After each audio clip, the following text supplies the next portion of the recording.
Good morning. Good morning.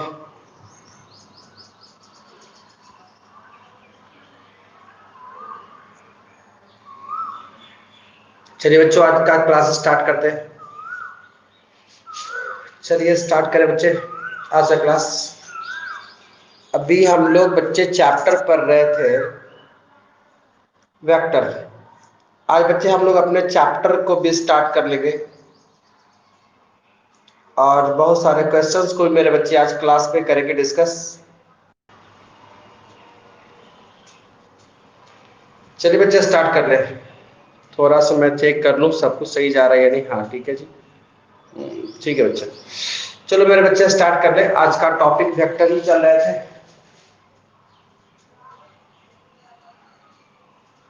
आज हम लोग बच्चे वेक्टर में क्या देखने वाले हैं, आज बहुत इंटरेस्टिंग चीज बच्चे देखेंगे जिसमें आप आज आपको काफी मजा भी आने वाला है। ठीक है, तो बच्चे सबसे पहले इकाई सदिश देखिएगा या समझिए यूनिट वेक्टर्स। यूनिट वेक्टर्स जिसको बच्चा हिंदी में बोलते हैं इकाई सदिश। ध्यान से सुनिएगा, इकाई सदिश। ठीक है जी, इकाई सदिश। तो मेरे बच्चे इकाई सदिश जो होता है उसको इंडिकेट करने का तरीका देखिए क्या होता है। आई कैप, ठीक है, ये जे कैप और के कैप। ठीक है, यूनिट वेक्टर्स जब भी आप इकाई सदिश में किसी को दिखाओगे तो बच्चे वहां पे आप कैप देकर ही दिखाओगे। जैसे आई कैप है, जे कैप है और के कैप है। तो वेक्टर का तरीका ठीक है कि वेक्टर को दिखाते हैं एरो मार्क्स के द्वारा, लेकिन जब आप यूनिट वेक्टर को दिखाओगे तो बच्चा यूनिट वेक्टर को दिखाओगे तो वहां पे मेरे बच्चे आप कैप के द्वारा उसको दिखाओगे। ठीक है, आप उसको किसके द्वारा दिखाओगे? कैप के द्वारा।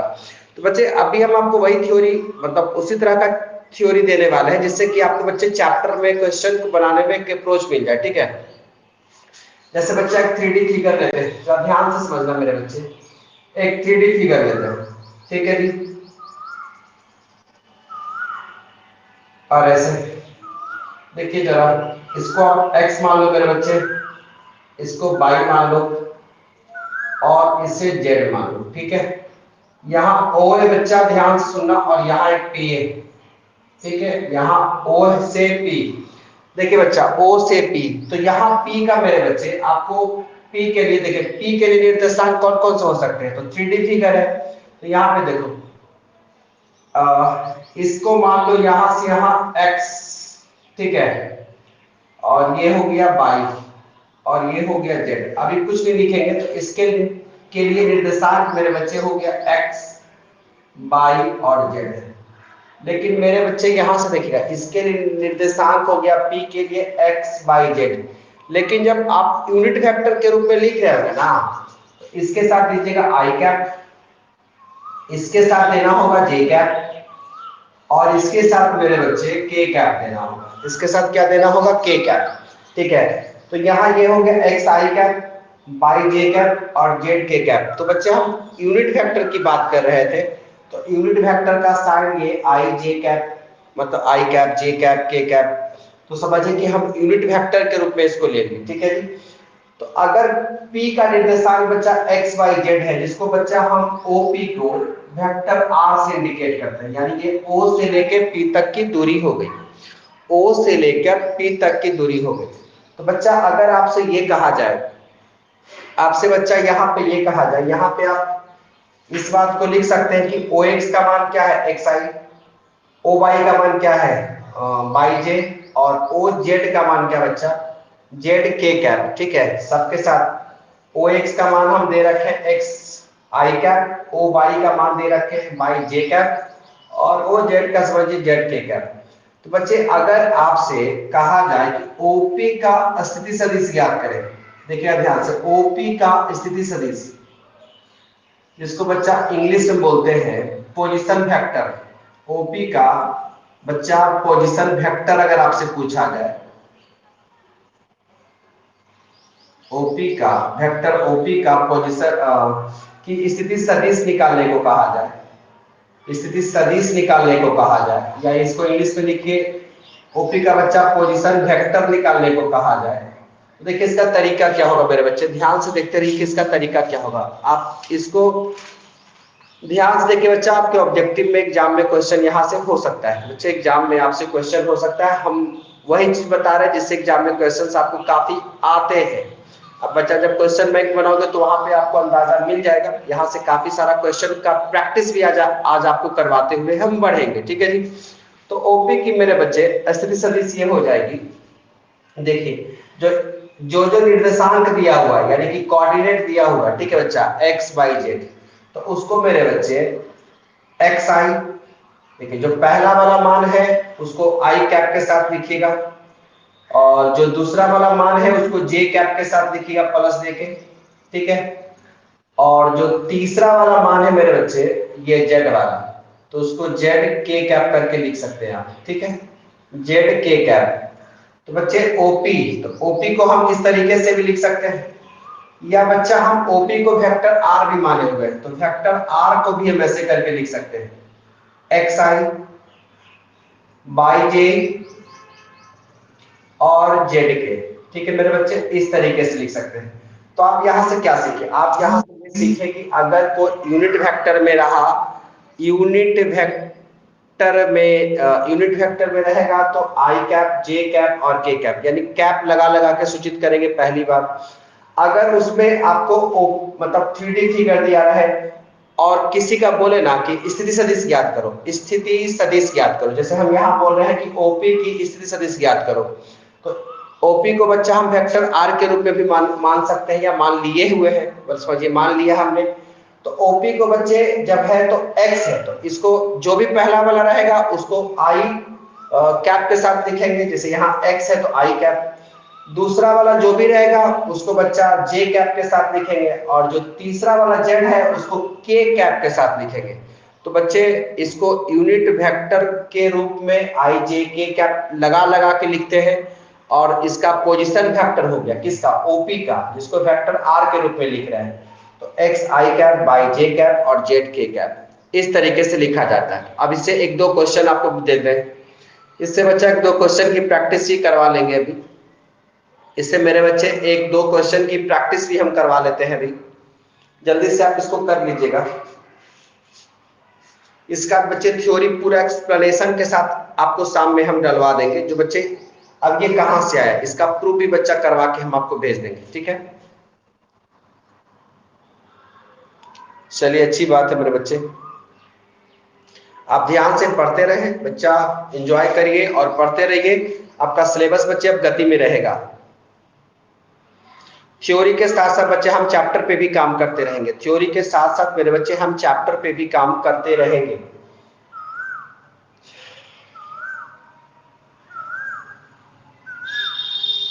देखिए बच्चा एक दो क्वेश्चन भी हम आपको दे रहे हैं बच्चा, जो कि आपको भी बनाना है।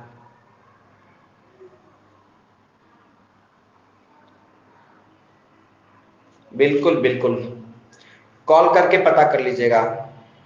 अब जो ये मैसेज करके पूछ रहा है ना, तो आप कॉल करके पूछ लीजिएगा इसको, ठीक है बच्चा। मेरे बच्चे अब देखिए थोड़ा सा, ऑनलाइन क्लास में कुछ बच्चे को दिक्कत तो हो रही है, मुझे पता है इसका, लेकिन बच्चा कुछ दिन और बर्दाश्त करके पढ़िए, ठीक है। तो मेरे बच्चे अब ध्यान से देखिएगा, आपसे क्वेश्चन दे रहे हैं, ठीक है। क्वेश्चन ये है मेरे बच्चे कि बिंदु, ठीक है, बिंदु P 2 -3 1 का स्थिति सदिश ज्ञात करें, स्थिति सदिश ज्ञात करें।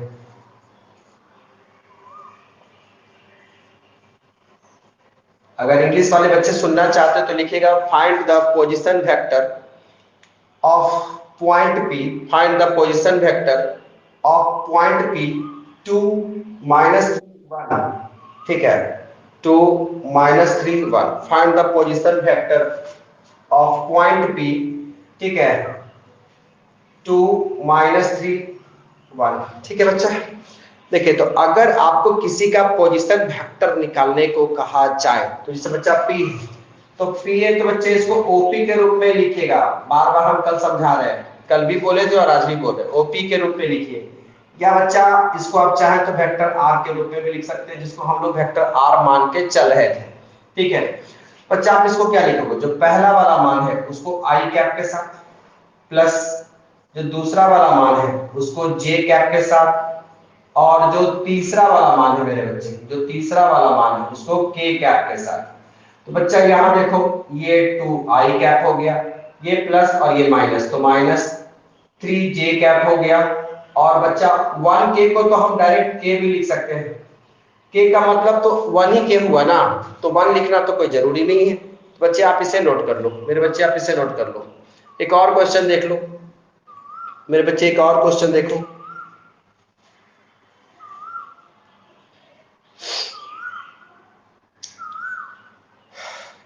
चलो देखो बच्चा, थोड़ा सा डाटा बदलेंगे, बाकी सब कुछ वही है बच्चा, डाटा बदलेंगे। आज आपको हर एक चीज अच्छे से समझ में आएगा बच्चा, हर एक बात, क्योंकि आज क्वेश्चन बनवा बनवा कर भी आपको हम चेक करके दिखाएंगे।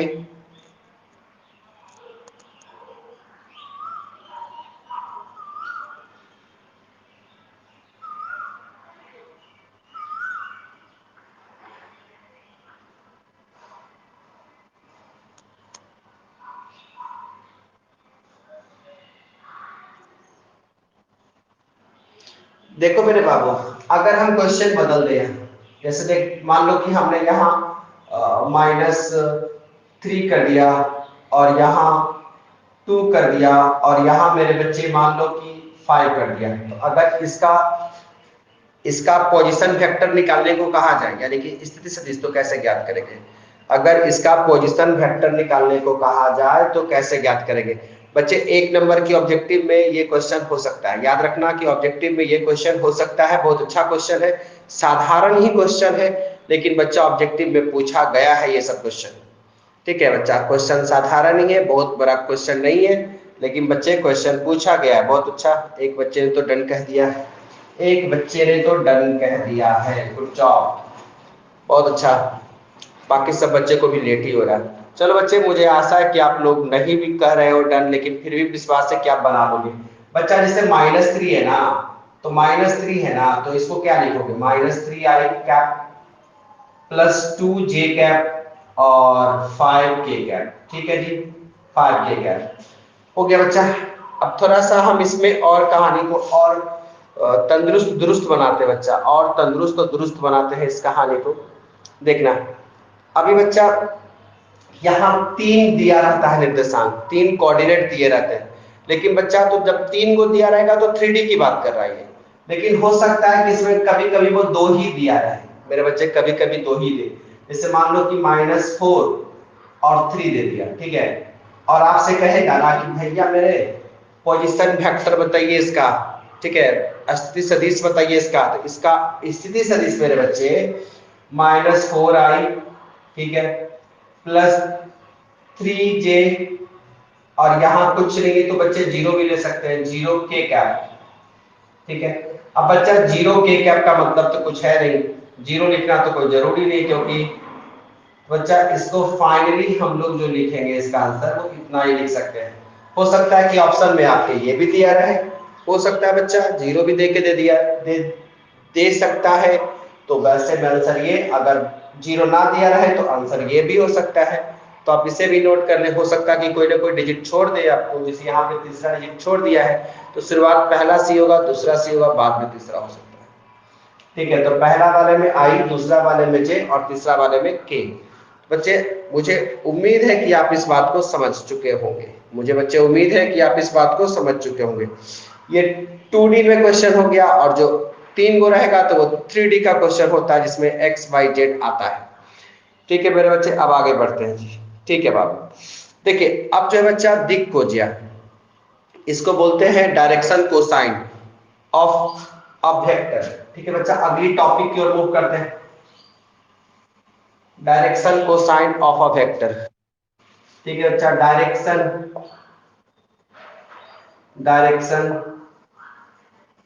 Cosine of a vector, direction cosine of a vector. ठीक है, direction cosine of a vector, जिसको बच्चा बोलते हैं डायरेक्शन को हिंदी में बोलते हैं दिक। बच्चा डायरेक्शन को बोलते हैं दिक, और कोसाइन को बच्चा कोजिया बोलते हैं, दिक कोजिया, या बच्चा कोसाइन भी लिखा जा सकता है, कोजिया भी या कोसाइन भी लिखा जाता है। ठीक है, सदिश के दिक कोजिया या दिक कोसाइन। ठीक है बच्चा, अब जरा सुनना, इसके बारे में सुनना, जरा ध्यान से सुनना, ये भी 3D फिगर की तरह ही है। अब देखो इसमें क्या होता है, ये बच्चा x ले लो, ये y ले लो, और ये z ले लो। यहाँ पे OP पोजीशन वेक्टर, यहाँ पे OP दिया रहेगा बच्चा, जिसका कोऑर्डिनेट्स जो रहेगा वो x रहेगा, y रहेगा और ये z रहेगा। अब देखो क्या होता है, दिक कोसाइन क्या होता है मेरे बच्चे, दिक कोसाइन क्या होता है, ये जो OP है ना, OP है ना बच्चा, OP है, अब यहाँ पे देखो 3 है, x y और z, ये 3 डायरेक्शन है, ये हर एक डायरेक्शन के साथ ना एक एंगल बनाता है, हर एक डायरेक्शन के साथ एक एंगल बनाता है। जैसे कि देखो x के साथ ये OP एंगल बनाएगा, O यानी OP का लाइन कहाँ है, यहाँ पे x के साथ एंगल बनाएगा, जो एंगल बना रहा होता है बच्चा वो अल्फा होता है। ठीक है, जो एंगल बनाएगा x वाले के साथ वो अल्फा बनाता है, और जो y वाले के साथ बनाता है ना वो बीटा बनाता है, जो y वाले के साथ बनाता है ना वो बीटा बनाता है। और मेरे बच्चे जो ये z वाले के साथ बनाता है ना वो क्या बनाता है, वो गामा बनाता है। वो क्या बनाता है मेरे बच्चे, वो गामा बनाता है। ठीक है, तो अब इसके बारे में थोड़ा सा डेफिनेशन दे देंगे बच्चे, इसके बारे में थोड़ा डेफिनेशन दे देते हैं। तो यहाँ लिखते हैं, माना किसी सदिश आर भी वेक्टर के रूप में लिख सकते हैं किसको, ओपी को। ठीक है, माना किसी सदिश, माना किसी सदिश, माना किसी सदिश vector R, vector R, vector R X comma Y तथा जेड अक्षों के साथ, एक्स कॉमा वाई कैपिटल लिख सकते हैं, एक्स वाई तथा जेड अक्षों के साथ, जेड अक्षों के साथ, जेड अक्षों के साथ अल्फा, बीटा तथा गामा कोण, तथा गामा कोण, कोण मतलब एंगल। सर एक बार फिर से समझा दीजिए। समझा देंगे बाबू, तो जो किए हैं वही लिख भी रहे हैं, पहले आप नोट कर लो बच्चा, हम समझा दे रहे हैं, परेशान मत हो, समझा देंगे बाबू। हाँ, अल्फा बीटा तथा गामा कोण, गामा कोण बनाता है, गामा कोण बनाता है, तो गामा कोण बनाता है तो कॉस अल्फा बीटा तक, तो कॉस अल्फा, कॉस बीटा तथा तथा कॉस गामा, तथा कॉस गामा को, तथा कॉस गामा को, कम से कम ये डिफिनेशन लिख ले, तथा कॉस गामा को, गामा को वेक्टर आर का, वेक्टर आर का दिक, वेक्टर आर का दिख रहा होगा, हाँ, वेक्टर आर का दिक कोसाइन, दिक कोसाइन या दिक कोजिया। दिक कोसाइन का मतलब मेरे बच्चे डायरेक्शन कोसाइन। ठीक है, दिक कोसाइन का मतलब डायरेक्शन कोसाइन, दिक कोजिया, कोजिया ही करते हैं, दिक कोजिया, दिक कोजिया कहते हैं, दिक कोजिया कहते हैं।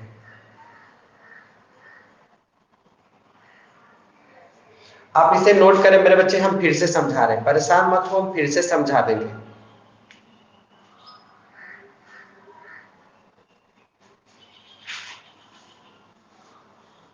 थ्योरी का बच्चा इस सब चैप्टर में काफी इंपॉर्टेंस होता है, वहां से काफी ऑब्जेक्टिव्स पूछी जाती है, ठीक है।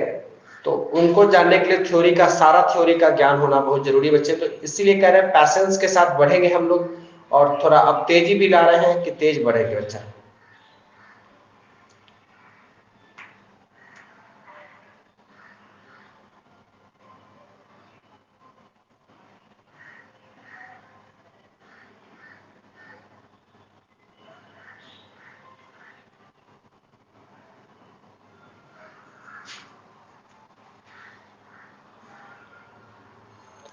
चलिए बच्चा, आप लोग शायद दिख चुके हैं। अब देखिए हम क्या समझाना चाह रहे हैं। हम यहाँ ये कह रहे हैं बच्चा कि कोई पोजीशन वेक्टर के लिए, जैसे यहाँ पे ओपी लिए थे और जिसको आर वेक्टर से इंडिकेट किए, तो कहना चाहते हैं कि यहाँ पे तीन अक्ष है, एक्स है, वाई है और जेड है।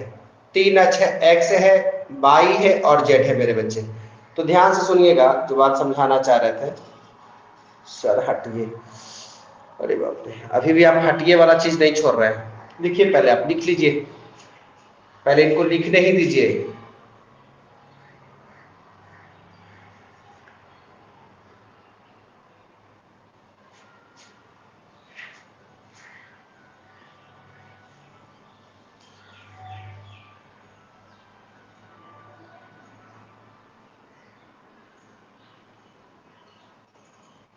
हाँ बच्चा, चलो आई होप सो कि आपने कंप्लीट कर दिया होगा। देखो बच्चा, हमने यहाँ कहा कि ओपी जो हम पोजीशन वेक्टर के लिए लिए हुए थे, जिसको वेक्टर आर माने हुए बच्चा, जिसको वेक्टर आर माने हुए हैं, ठीक है मेरे बच्चे, जिसको हम आर माने हुए हैं, तो बच्चा हम ये कह रहे हैं कि यहाँ पे तीन अक्ष है, एक्स है, वाई है और जेड है।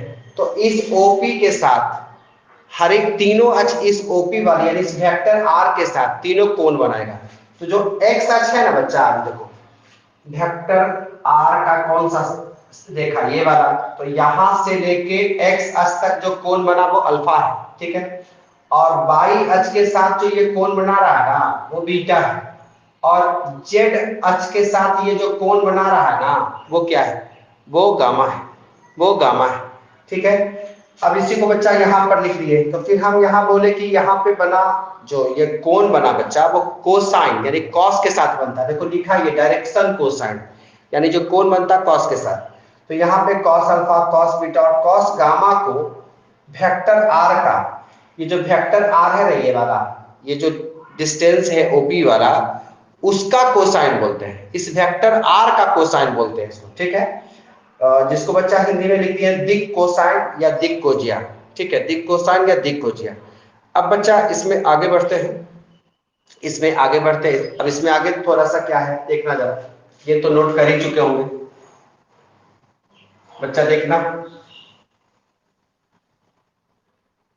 अब देखिए जो ये एक्स वाई जेड है मेरे बच्चे, याद रखना, यहाँ पे जो एक्स वाई जेड को, जो एक्स वाई जेड को, अब यहाँ पे जब डायरेक्शन कोसाइन की हम बात कर रहे हैं, तो एक्स वाई जेड को डायरेक्शन रेशियो कहते हैं। यहाँ पे एक्स वाई जेड को मेरे बच्चे डायरेक्शन रेशियो कहते हैं। आराम से पहले आप समझिएगा बात को। एक्स वाई जेड को हम लोग यहाँ पे एक चीज और था, ओपी जो लिख रहे थे, जिसको मेरे बच्चे आप दिखा रहे थे कि क्या दिखा रहे थे, याद है, एक्स आई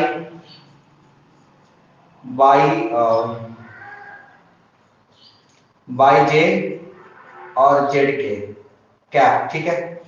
तो यहां मेरे बच्चे एक्स बाई जेड को डायरेक्शन रेशियो कहते हैं बच्चा, दिक अनुपात जिसको हिंदी में बोलते हैं, डायरेक्शन रेशियो कहते हैं। एक्स बाई जेड को दिक अनुपात, हिंदी में दिक अनुपात, और यहां लिख देते हैं बच्चा डायरेक्शन रेशियो,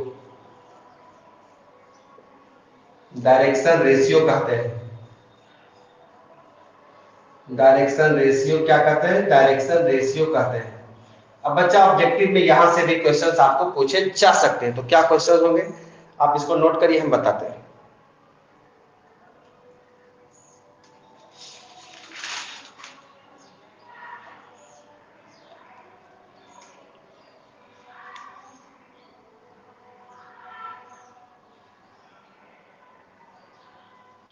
छोटा छोटा बात है बच्चे, लेकिन जानना बहुत जरूरी है, बेहद जरूरी है जानना इसका। और हर एक चीज का मेरे बच्चे कंसेप्ट क्लियर होना बहुत जरूरी है। छोटी सी ही बात है, छोटा सा ही बात है डायरेक्शन रेशियो, लेकिन बच्चा बहुत सारा बच्चा फिर बाद में बहुत सारे क्वेश्चन के बीच में कंफ्यूजन पालने लगता है। तो बच्चा यहाँ पे इस बात को क्लियर कर करके बढ़ेंगे हम लोग, और एक एक चीज को समझते हुए बढ़ेंगे। अब देखिए मेरे बच्चे, अब देखिए मेरे बच्चे, ये हेडिंग मिटा लेते हैं, ठीक है, ये हेडिंग मिटा लेते हैं बाबू। अब देखना बच्चा, जैसे हम बच्चा एक क्वेश्चन आपको दिए, ध्यान से सुनना। वेक्टर आर बराबर, ठीक है, 2i 3j -5k, और आपसे हम ये पूछ रहे हैं बच्चा, ये पूछ रहे हैं कि चलो जी डायरेक्शन रेशियो बताओ, और हम आपसे ये कह रहे हैं बच्चा कि चलो जी डायरेक्शन रेशियो बताओ। तो जब डायरेक्शन रेशियो हम बताने को आपको कहेंगे, तो देखो आई के साथ कॉफिशिएंट क्या है 2, जे के साथ क्या है 3, और यहां अगर माइनस में मेरे बच्चे तो -5, यानी कि इसका डायरेक्शन रेशियो क्या होगा 2 3 -5। देखो जो फॉर्मूला मेरे बच्चे यहाँ प्लस है, सब में प्लस है, लेकिन अगर कोई माइनस में लिखा रहेगा तो माइनस में ही भी उसका आंसर माइनस में ही दीजिएगा, यानी इसका डायरेक्शन रेशियो क्या होगा 2 3 और -5। तो डायरेक्शन रेशियो निकालने के लिए जब भी कहेगा तो आप निकाल सकते हैं मेरे बच्चे, निकाल सकते हैं। एक नंबर का क्वेश्चन अगर ऐसा पूछ देता है तो मुफ्त का नंबर हो जाता है बच्चा, वो नंबर तो मुफ्त का हो जाता है। एक दो क्वेश्चन और देखिए बच्चा, यही पे हम कह देते हैं, मान लीजिए थोड़ा देर के लिए, -2i 3j -4k, ठीक है। और यहां मेरे बच्चे आपसे ये कहा जाए, देखिए डायरेक्शन रेशियो बताओ, ठीक है, डायरेक्शन रेशियो बताओ, dr डायरेक्शन रेशियो बताओ। तो मेरे बच्चे डायरेक्शन रेशियो क्या हो जाएगा -2 3, और यहाँ पे क्या होगा -4। तो अब बताइए डायरेक्शन रेशियो निकालना आसान हुआ कि नहीं बच्चे? अब बताइए डायरेक्शन रेशियो निकालना आसान हुआ कि नहीं, बताइए। क्या आप इस बात को समझ पा रहे हैं बच्चा? क्या आप इस बात को समझ पा रहे हैं कि नहीं, ये बताइए। ठीक है जी, अब मेरे बच्चे आगे बढ़ते हैं। देखिए अब आज जो जो टॉपिक है हो रहा है बच्चा, आज का सब इम्पोर्टेंट टॉपिक है, आपको अच्छा भी लग रहा होगा। थ्योरी तो चलो इसमें काफी पढ़ना है, तो बहुत सारे बच्चे थ्योरी में बोर होने लगते हैं, तो बच्चा हम थोड़ा क्वेश्चन ओरिएंटेड थ्योरी को कर दे रहे हैं, जिसमें क्वेश्चन भी करवा रहे हैं आपसे, ताकि आपको सीखने में मजा आने लगे। देखिए बच्चे, अब जो हमारा काम होगा ना मेरे बच्चे, अब जो हमारा काम होगा बाबू वो ये रहेगा। अब किसी सदिश का अगर आपको यूनिट वेक्टर निकालने को कहा जाए तो कैसे निकालोगे, ठीक है? तो वही करते हैं। देखिए किसी सदिश का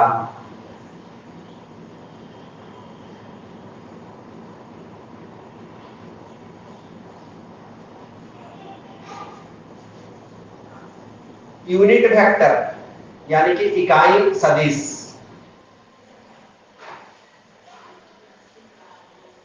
ज्ञात करना।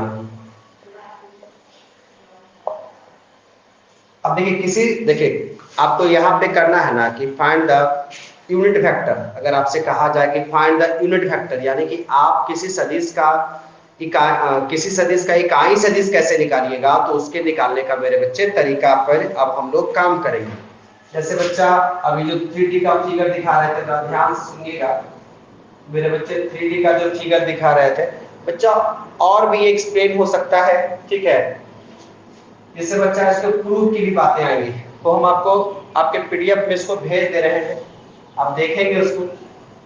ओ और ये हो गया पी, बच्चा यहाँ पे एक्स वाई और ये जेड, इसके कोऑर्डिनेट्स हो गए बच्चा, जिसको हम लोग वेक्टर आर से इसको इंडिकेट किए हुए रहते हैं।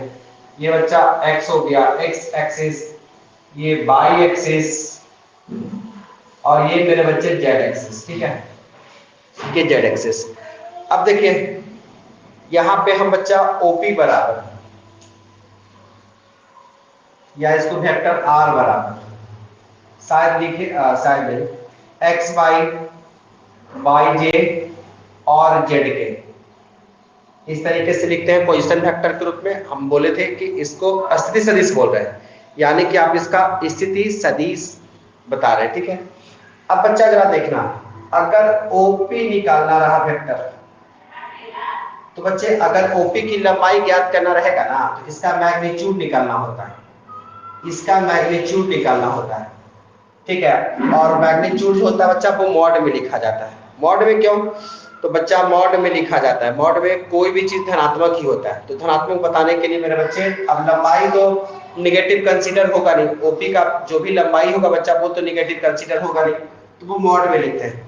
अब मॉड में क्या, सुनना मेरे बच्चे, सुनना जरा ध्यान से सुनना, ध्यान से बच्चा। अगर आप घनाभ पढ़े होंगे बच्चा, घनाभ पढ़े होंगे, ठीक है।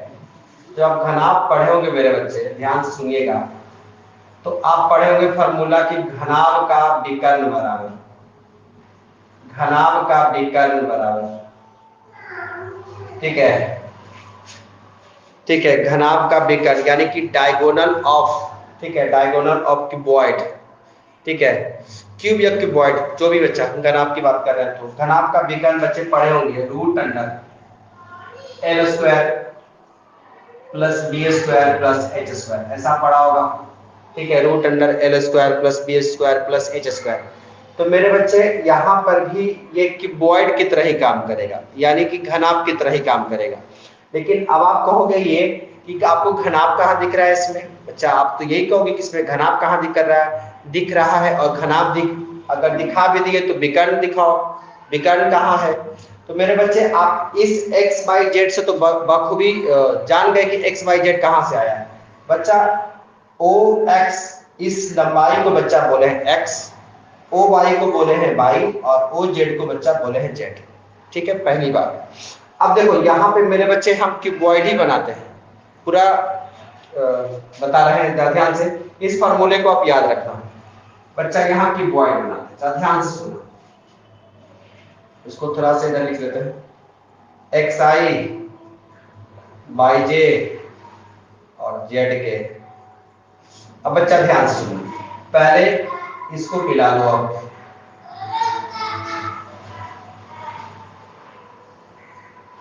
एक चतुर्भुज बना लिए, ठीक है, एक चतुर्भुज बना लिए। अब क्यूबॉइड बनाना है, तो मेरे बच्चे हम ये कहते हैं ना क्या, कि यहां से ऊपर देखिए, यहां से पकड़े रहिए, यहां से आगे, ठीक है, थोड़ा सा सीधा रहे, ठीक है, और बच्चा यहां से ऐसे, ठीक, यहां से इसको मिला लीजिए, ये तो मिला हुआ है, और इसको मिला लीजिए। अब बताइए कि ये घनाभ नहीं बन गया, अब बताइए ये घनाभ नहीं बन गया बच्चा। तो जब घनाभ बन गया मेरे बच्चे, तो ओपी क्या है, ओपी क्या बच्चा, ओपी तो विकर्ण है, ओपी क्या है बच्चे, ओपी तो विकर्ण है, ठीक है बच्चा, ओपी क्या है, ओपी तो विकर्ण है। तो विकर्ण को बच्चे कैसे निकालते हैं, विकर्ण की लंबाई को कैसे निकालते हैं, अभी रूट अंडर देखा था आपने ना, X square plus Y square plus Z square, कैसे निकालते हैं, X square root under X square plus Y square plus Z square. तो मेरे बच्चे ओपी जिसका मैग्नीट्यूड, मैग्नीट्यूड का मतलब परिमाण, मतलब उसकी लंबाई कितनी है, ठीक है। तो बच्चे इसके मैग्नीट्यूड को बच्चा मॉडुलस में ऐसे करके लिखा जाता है, ठीक है, लंबाई ही है, लंबाई है, लेकिन है कि पॉजिटिव आएगा। तो इसकी लंबाई को कैसे निकालेंगे, root under X square Y square Z square. OP विकर्ण होता है, तो बच्चा विकर्ण निकालने के लिए रूट अंडर तीनों जो भुजा होता है ना, उसके उसके स्क्वायर का सम, यानी उसके वर्गों का योगफल, यही होता है, उसके वर्गों का योगफल। तो मेरे बच्चे ओपी निकालने का तरीका हो गया ये, ओपी निकालने का तरीका हो गया ये, ठीक है। अब ओपी हम निकाल रहे हैं बच्चा, हम ओपी निकाल रहे हैं, तो ओपी को मेरे बच्चे हम लोग वेक्टर आर से भी इंडिकेट किए हुए हैं, ठीक है। तो हम इसको ऐसे भी लिख सकते हैं, X square plus Y square plus Z square. पहले आप इतनी सी बात मेरे बच्चे नोट कर लो, पहले आप इतनी सी बात मेरे बच्चे नोट कर लो। देखो इकाई सदिश निकालने का तरीका दिखाते हैं बच्चे, इकाई सदिश निकालने का तरीका दिखाते हैं, पहले आप ये नोट कर लो।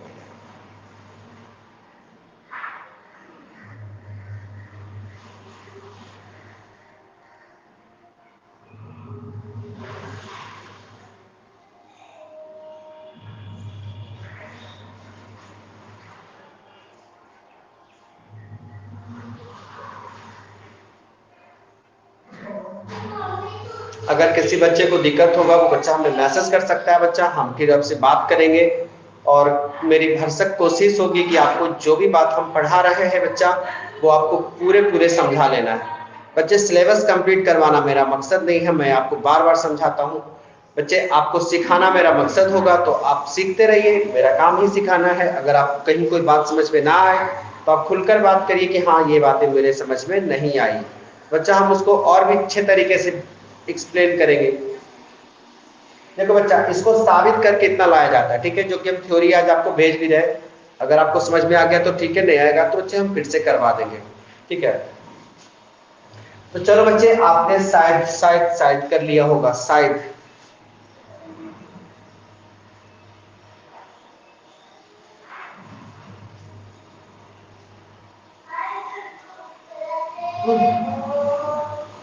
चलिए मेरे बच्चे,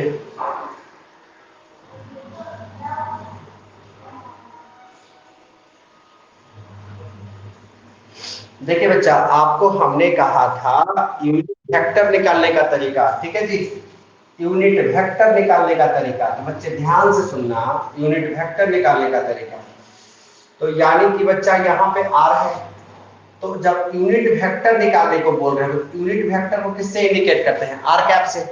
जहां पे भी यूनिट वेक्टर की बात होगी बच्चा, उसके ऊपर कैप लगा देंगे बच्चा, उसके ऊपर क्या कर देंगे? कैप। तो बच्चा इसका एक फॉर्मूला होता है कि जो वेक्टर निकाल रहे हो ना, जैसे कि वेक्टर आर कैप, तो बच्चा उसका फॉर्मूला होता है कि जो वेक्टर आर का मान दिया हुआ है, ठीक है, जो वेक्टर आर का मान दिया हुआ है बटा इसका जो परिमाण है, यानी कि जो मॉड में आता है, ठीक है, जिसको बच्चा हम लोग बोल सकते हैं, हिंदी में दिया रहेगा मापांक, याद करें, ठीक है, मॉडुलस, मापांक, इसका मापांक मतलब जो वेक्टर आर, यानी वेक्टर आर ये वाला, और इसका जो परिमाण निकाल के ला रहे हैं, जो भी इसका परिमाण होगा, जो भी, वो नीचे लिखेंगे, ठीक है जी, ठीक है बच्चा। तो यहाँ पे इसको मॉड में दे दीजिएगा बच्चा, यहाँ पे मॉड दे दीजिएगा तो ज्यादा सही रहेगा, यहाँ पे दे दीजिएगा, ठीक है, इसको मॉड करके वेक्टर आर लिखिएगा बच्चे। इस तरीके से हम लोग क्या निकाल सकते हैं? Unit vector. इस तरीके से हम लोग क्या निकाल सकते हैं? Unit vector. अब आपको बच्चा निकाल कर भी दिखा रहे हैं, पहले आप इतनी सी बात नोट कर लो, आपको मेरे बच्चे हम निकाल कर भी दिखा रहे हैं, फिर कुछ क्वेश्चंस भी आपको करवाएंगे मेरे बच्चे, फिर कुछ क्वेश्चंस भी करवाएंगे, इसलिए आप घबराएंगे नहीं। कर लिए, अच्छी बात है, कर लिए बच्चे, ओके ओके, आपने कर लिया मेरे बच्चे, अच्छी बात है। तो मेरे बच्चे ध्यान से सुनना, अगर क्वेश्चन यही है, मतलब जो बात हम कह रहे हैं उसको ध्यान से सुनिएगा। ओके बच्चा, आप लोगों ने डन लिखा है। देखो बच्चा, अगर हम वेक्टर आर कैप की बात करें, तो हम यहां लिख रहे हैं कि वेक्टर आर, और यहां लिख रहे हैं कि मॉडुलस आर, यानी कि आर का परिणाम बोलिए, या मैग्नीट्यूड ऑफ आर भी बोल सकते हैं बच्चा, इसको मैग्नीट्यूड भी बोल सकते हैं, ये मैग्नीट्यूड। अब देखो, यहाँ पे वेक्टर आर का मतलब हम लोग क्या लिखते हैं? X I cap by J cap और जेड के कैप, यही लिखते हैं बच्चा। अब जरा देखो, इसके मान को आप कैसे लिख रहे हो? इसके मान को मेरे बच्चे रूट अंडर लिख रहे हो आप इसके मान को root under X square plus Y square plus Z square, आप ऐसे ही लिख रहे हो मेरे बच्चे, आप ऐसे ही लिख रहे हो।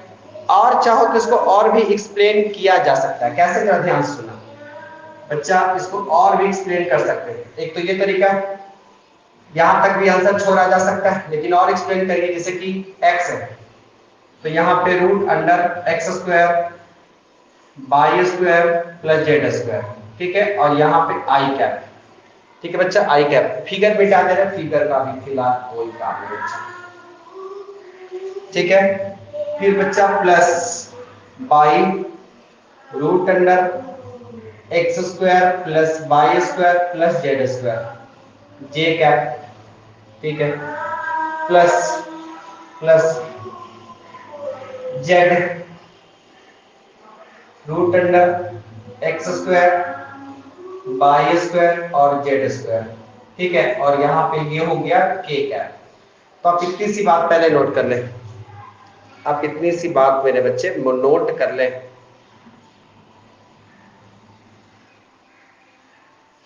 यानी इस तरीके से बच्चे, इस तरीके से आप क्या निकालेंगे, इस तरीके से आप यूनिट वेक्टर फाइंड करेंगे। इस तरीके से क्या निकालेंगे, यूनिट वेक्टर फाइंड करेंगे। जो आर दिया हुआ है बच्चा, उसका आपने यूनिट वेक्टर निकाल दिया मेरे बच्चे, आपने इसका यूनिट वेक्टर निकाल दिया है। ठीक है जी, आपने मेरे बच्चे इसका यूनिट वेक्टर निकाल दिया है।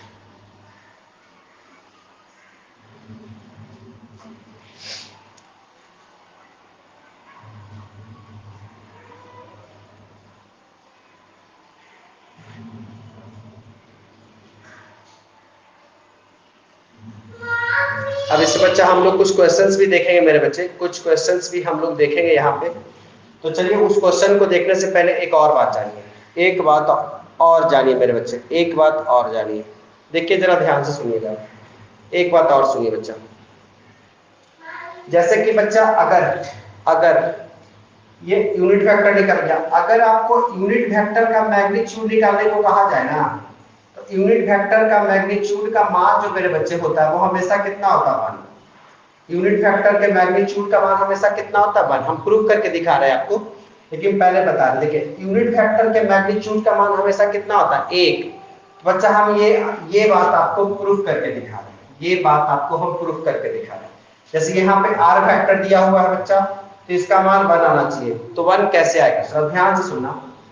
मैग्नीट्यूड ऑफ कैप आर, ठीक है, magnitude of cap R, magnitude of यानी कि हिंदी में बोलो तो परिणाम, ठीक है, परिमाण किसका, आर कैप का। तो बच्चा जब किसी चीज का परिमाण निकालते हो ना, जब किसी चीज का परिमाण निकालते हो तो रूट अंडर में लिखो।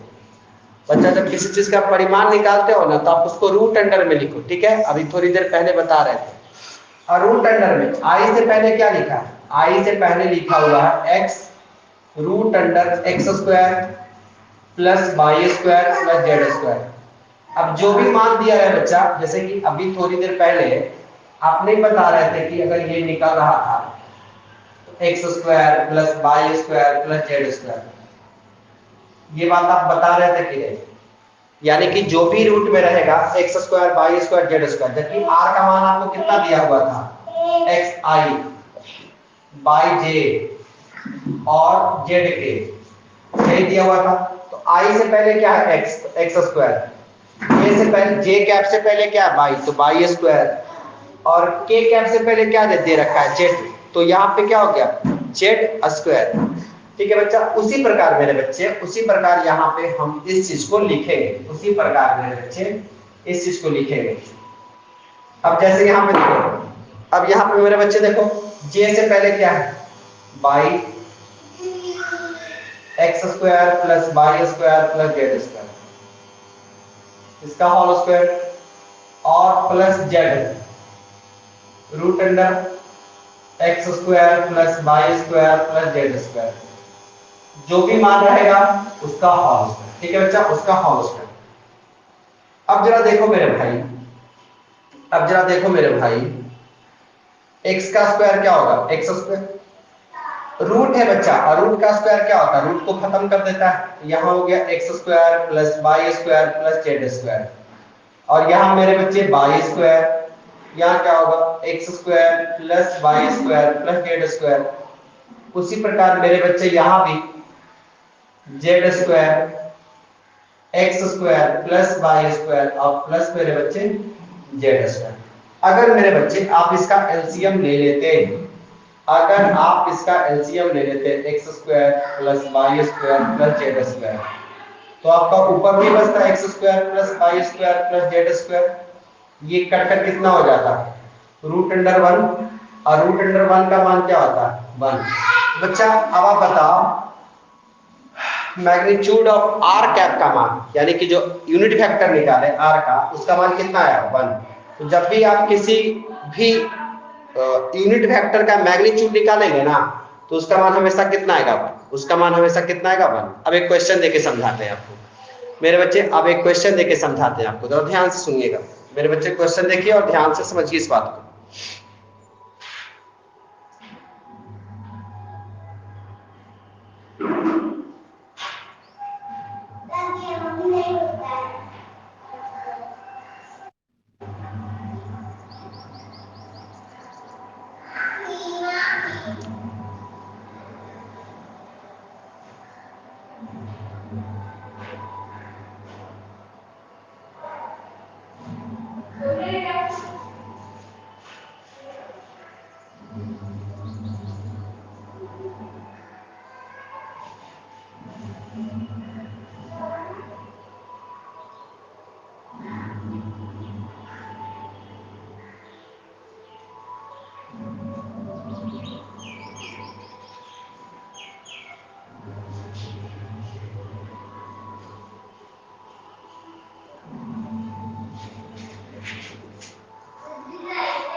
चलिए, कुछ बच्चों ने तो शायद कर लिया है। अब देखिए बच्चा, एक क्वेश्चन आपको दे रहे हैं, बच्चा क्वेश्चन आपको दे रहे हैं, ठीक है, जरा सुनना।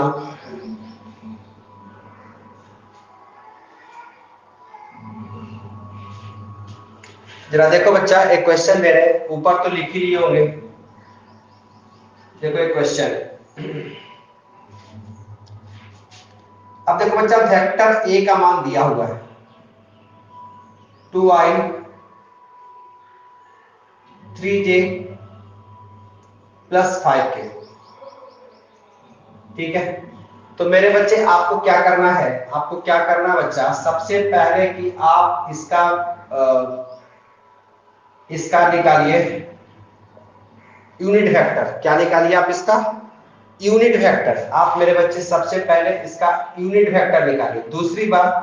दूसरी बात मेरे बच्चे कि इसका मैग्नीट्यूड भी निकालिए, इस यूनिट वेक्टर का मैग्नीट्यूड भी निकालिए।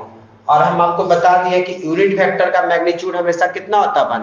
बच्चा हो सकता है कि ऑब्जेक्टिव में पूछ ले कि यूनिट वेक्टर का परिमाण क्या होता है 1, या बोल दे इंग्लिश में ही कि मैग्नीट्यूड क्या होता है 1।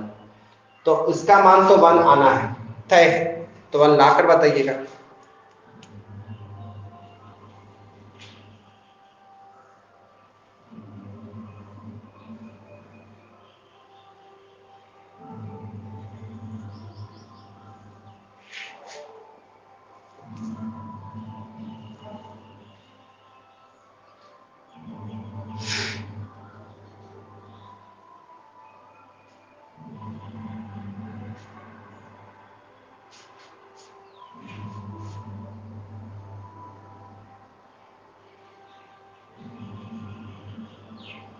यहाँ से बच्चा एक डायरेक्शन रेशियो भी निकालना बताएंगे इस क्वेश्चन के माध्यम से। हालांकि उसकी थ्योरी बाकी है अभी, लेकिन बच्चा वो तो थ्योरी कल होगा, लेकिन इस पे हम चर्चा आज ही कर देंगे क्वेश्चन देकर भी।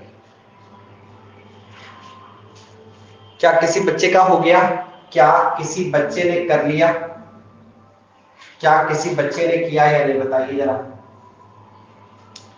देखिए बच्चे, देखिए जरा, अगर आप मेरे बच्चे ये निकालने को बोला है, ये ए कैप निकालने को बोला है, यानी कि ए का यूनिट वेक्टर निकालने को बोला है, ठीक है बच्चा। एक बच्चे ने तो शायद कर लिया जी। अभी कितना थ्योरी बाकी है? अच्छा, पढ़ो पढ़ो, ये सब गिनना बंद करो, पढ़ो। क्वेश्चन ही बता रहे बाबू, क्वेश्चन ही बता रहे। जरा देखना, तो ये vector A upon vector A का magnitude, vector A upon vector A का मैग्नीट्यूड। तो मेरे बच्चे, हम जरा डायरेक्ट ही कर लेते हैं कि अगर वेक्टर ए निकालना है तो वेक्टर ए का मान ये दे रखा है 2i, हालांकि ये लिखकर ही ये लिखिएगा 3j प्लस 5k कैप, ठीक है बच्चा, अपॉन रूट अंडर, मैग्नीट्यूड कैसे निकालते हैं, रूट अंडर 2 का स्क्वायर, ठीक है, 3 का स्क्वायर प्लस 5 का स्क्वायर। जो देखे 2i के पहले जो है 2 उसका स्क्वायर, j से पहले 3 और k से पहले 5 इसका स्क्वायर।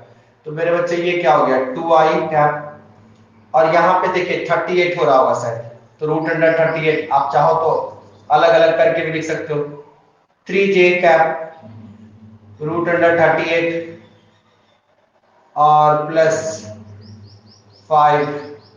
ये कैप क्यों लिख रहा है? क्या आप वैसे ऐसे लिख सकते हैं, ठीक है, कोई दिक्कत, हाँ ठीक ही तो लिख रहा है, के कैप 38। तो मेरे बच्चे ये इसका निकल गया यूनिट वेक्टर, ए का यूनिट वेक्टर आपने निकाल दिया बच्चा, ए का यूनिट वेक्टर निकाल लिया आपने, ठीक है, आपने इसका यूनिट वेक्टर निकाल लिया। लेकिन अगर आपसे ये कहा जाता, आपसे ये कहा जाता मेरे बच्चे कि इसकी मैग्नीट्यूड निकालो, ए कैप का मैग्नीट्यूड निकालो, तो इसका मान कितना आना चाहिए, इसका मान आना चाहिए 1। बच्चे मैग्नीट्यूड अगर किसी का भी निकाल रहे हो ना, तो आई से पहले जो लिखा है उसका मेरे बच्चे रूट अंडर करके होल स्क्वायर, यानी कि 2/38 का 2/√38 का स्क्वायर करोगे, ठीक है, प्लस 3/√38 का स्क्वायर करोगे, ठीक है। अब प्लस मेरे बच्चे 5 रूट अंडर 38 का स्क्वायर करोगे, ठीक है, ये करोगे तो मेरे बच्चे यहां से देखो जरा, यहां से ये देखो, 2 का स्क्वायर कितना 4, रूट अंडर 38 का मतलब 38 ही हो जाएगा, प्लस यहाँ कितना 9/38, और यहाँ मेरे बच्चे 5 का स्क्वायर 25, और रूट अंडर 38 का स्क्वायर करोगे तो 38। मेरे बच्चे सबका देखो नीचे का 38 38 38, एलसीएम तो 38 ही होना है, और बीच में प्लस, यानी सबको ऐड कर लो तो कितना आएगा 38/38। बच्चा कटकर 1 नहीं हो जाएगा, और रूट अंडर 1 का मान कितना होगा 1। तो बताओ जो मैग्नीट्यूड निकाले यूनिट वेक्टर ए का, यूनिट वेक्टर ए का जो मैग्नीट्यूड निकाले तो उसका मतलब कितना है 1, उसका मतलब मेरे बच्चे क्या आ गया 1। तो आप इसे नोट कर लें, आप इसे मेरे बच्चे नोट कर लें, आप इसे नोट कर लें। कुछ बच्चे तो होमवर्क बहुत ईमानदारी से कर रहे हैं, उन बच्चों के लिए बहुत अच्छी बात है, अच्छा काम कर रहे हैं, अच्छा प्रयास कर रहे हैं, लेकिन कुछ बच्चे अभी भी अच्छा प्रयास नहीं कर रहे, वो अच्छी तैयारी नहीं कर रहे, तो उन बच्चों को यही कहूंगा कि बच्चे पढ़ाई करें, ठीक है, पढ़ाई आपका दुश्मन नहीं है मेरे भाई, दोस्ती कर लो, अच्छा है पढ़ाई के साथ, मेरे बच्चे पढ़ाई के साथ दोस्ती कर लो, अच्छी बात होगी, नहीं तो आप अपना समय बर्बाद कर रहे हैं बच्चे, फिर कल को जब रिजल्ट खराब होगा तो आप ये कहेंगे कि साल भर पढ़ाई किया और रिजल्ट खराब हो गया। तो बच्चे साल भर आप पढ़ाई नहीं, आप साल भर दिन काटे, उसको दिन काटना कहते हैं मेरे बच्चे। इसलिए हम सारे बच्चों से यही कहेंगे मेरे बच्चे कि पढ़ाई करिए, करिए बच्चे, ठीक है, पढ़ाई आप खुद के लिए करते हैं तो खुद के लिए किया गया काम गलत कैसे हो सकता है, तो आप अपने लिए अच्छा ही करेंगे। तो मेरे बच्चे आप सबसे मेरी यही उम्मीद रहेगी कि आप अच्छे से पढ़ाई करें, खुद के लिए करें। तो चलिए बच्चा ये तो बात हो गई। अब आपसे यहाँ पे ये पूछ सकता था बच्चे कि डायरेक्शन रेशियो बताओ, बच्चा आपसे ये पूछ सकता था कि डायरेक्शन रेशियो बताओ, तो ध्यान से सुनो, आपसे यहाँ ये पूछ सकता था कि डायरेक्शन रेशियो बताओ। तो डायरेक्शन रेशियो बताने का तरीका मेरे बच्चे क्या होता है, जरा ध्यान से सुनिएगा, डायरेक्शन रेशियो यानी कि DR, ठीक है, डायरेक्शन रेशियो बताओ। तो बच्चा आई कैप के पहले क्या लिखा है 2/√38, तो डायरेक्शन रेशियो यही हो गया, 3/√38, तो डायरेक्शन रेशियो मेरे बच्चे यहाँ यही हो गया, और यहाँ पे 5/√38, तो डायरेक्शन रेशियो मेरे बच्चे यही हो गया।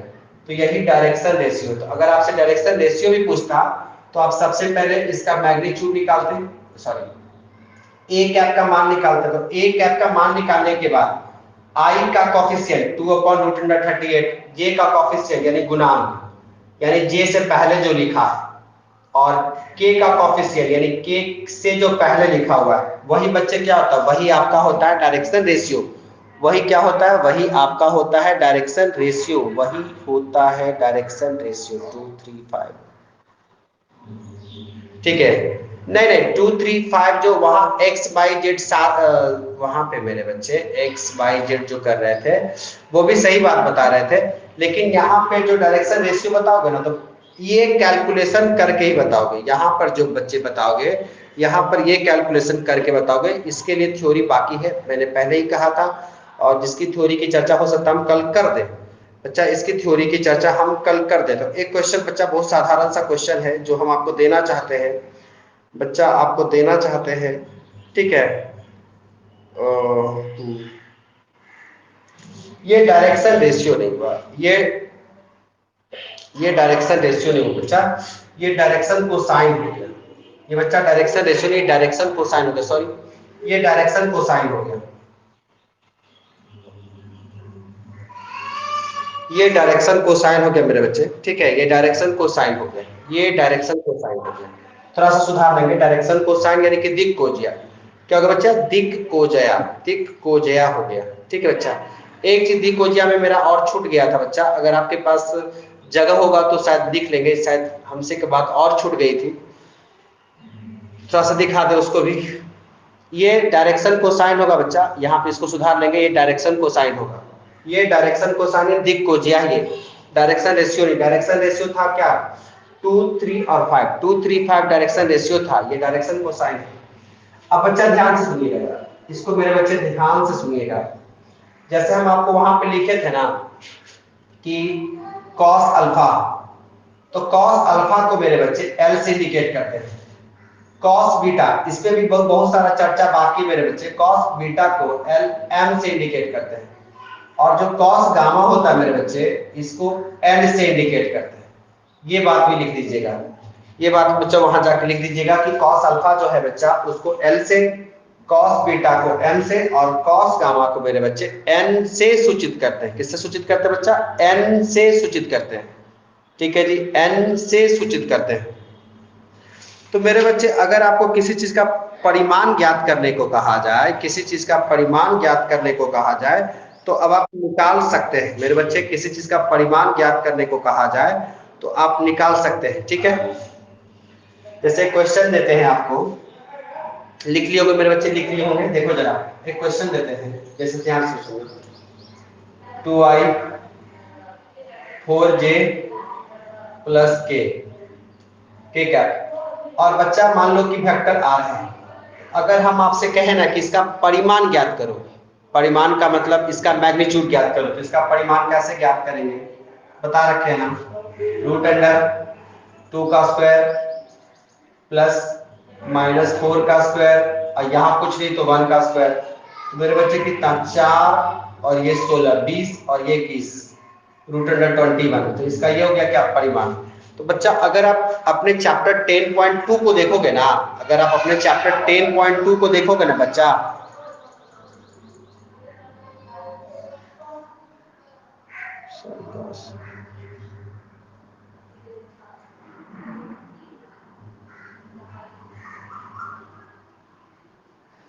आपका हम समझ नहीं रहे हैं बउआ, क्या पूछ रहे हैं सर? कॉस बीटा 2 बार, ये आपका बात हम नहीं समझ रहे हैं। अब बच्चा हमसे पूछ लेना फोन करके, ये बात हम समझ नहीं रहे, आपका मैसेज का हम समझ नहीं रहे कि मैसेज क्या कर रहे हो आप, इसलिए माफी चाहेंगे। बच्चा जो कहना चाह रहे हैं वो ध्यान से सुनना। जब कहना चाह रहे हैं बच्चा कि आप जब चैप्टर 10.2 स्टार्ट करोगे ना, तो 10.2 में मेरे बच्चे आपसे कहा है ना कि जो सदिश दिए हुए हैं उसका परिमाण ज्ञात करो। ठीक है, उसका परिमाण ज्ञात करो, तो उसका परिमाण ज्ञात करिएगा। और मेरे तरफ से मैं ये कहूंगा बच्चा, मेरे तरफ से मैं ये कहूंगा कि उसका यूनिट वेक्टर भी निकाल लीजिएगा। देखिए, परिमाण के साथ साथ आप उसका यूनिट वेक्टर भी निकाल लीजिएगा। ठीक है, जो आप अगर आप चैप्टर को देखो 10.2 देखो बच्चा, तो 10.2 में 3 क्वेश्चन है। ठीक है, इसमें वेक्टर ए का कुछ मान है, फिर वेक्टर बी का मान है, फिर वेक्टर सी का मान है। तो जो वेक्टर ए का मान दिया हुआ है उसका परिमाण ज्ञात करना है। ठीक है, फिर वेक्टर जो बी का मान दिया हुआ है उसका भी परिमाण ज्ञात करना, और वेक्टर सी का भी जो मान दिया उसका परिमाण ज्ञात करना, जो कि आपके क्वेश्चन में कहा है। लेकिन बच्चे हम यहाँ क्या कर रहे हैं ना कि इसका यूनिट वेक्टर भी ज्ञात करना। आप मेरे बच्चे इसका यूनिट वेक्टर भी ज्ञात करना। ठीक है जी, आप इसका यूनिट वेक्टर भी ज्ञात करना। ठीक है, तो ये पहला का जो 3 क्वेश्चन है बना लीजिएगा, पहला का 3 क्वेश्चन, और ये आप हमको शाम तक बनाकर सेंड कर दीजिएगा। बच्चा इस चैप्टर को आगे और भी बढ़ाएंगे, कल इस चैप्टर को आगे भी बढ़ाएंगे। और ध्यान से सुनिए, जो बच्चा 5.1 और 2 बना लिया है वो बच्चा आज 5.4 खत्म कर ले। और जब 5.4 खत्म कर ले बच्चा, तो आप थोड़ा सा प्रयास और करें कि विद एग्जाम्पल खत्म करें मेरे बच्चे, विद एग्जाम्पल खत्म करें, तो ये आपके लिए अच्छी बात होगी। जो बच्चा ईमानदारी से नहीं पढ़ रहा है बच्चा, वो अपना भविष्य खराब कर रहे हैं। तो उन बच्चों से मेरा नम्र निवेदन है कि अपना समय बर्बाद न करें। बच्चे, पढ़ाई हो रही है, वो अपने फ्लो में होता भी चला जाएगा। तो हम आशा करते हैं मेरे बच्चे कि आप ढंग से पढ़ेंगे। और अगला क्लास मेरे बच्चे कल होगा, अगला क्लास कल होगा। क्लास का प्रेशर हम ज्यादा भी नहीं दे रहे हैं। ठीक है, धीरे धीरे क्लास को हम आगे बढ़ा रहे हैं बच्चा, और कोशिश कर रहे हैं कि आपको धीरे धीरे सारी बात अच्छी तरीके से समझाई जाए। ठीक है, तो आशा यही करेंगे बच्चे, घर पे रहिए, ठीक है, स्वस्थ रहिए और पढ़ाई करते रहिए। ठीक है, एक अच्छे स्टूडेंट की अच्छी निशानी। ठीक है बच्चे, मिलते हैं कल, तब तक के लिए बाय।